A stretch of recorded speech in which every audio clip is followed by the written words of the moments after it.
দেহের কোথায় ব্রহ্মা বিষ্ণু মহেশ্বরের বাস? আমরা জানি যে এই দেহের মধ্যেই সমস্ত কিছু রয়েছে।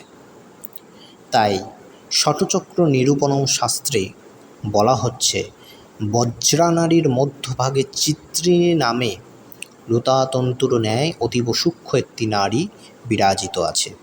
এই নারী আদি অন্ত ও মধ্যভাগে প্রণব দ্বারা সমন্বিতা, অর্থাৎ ইহার আদি ও মধ্যভাগে ব্রহ্মা বিষ্ণু ও মহেশ্বর কর্তৃক সমাদৃত।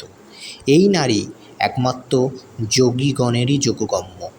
মেরুদণ্ডের মধ্যে মধ্যগতা সুষুম্না নাড়িতে যে 6টি পদ্ম অঙ্কিত আছে, চিত্রিত নারী মধ্যগত রন্ধ্রপথ দ্বারা সেই পদ্মসমূহ ভেদপূর্বক শোভা পাচ্ছে।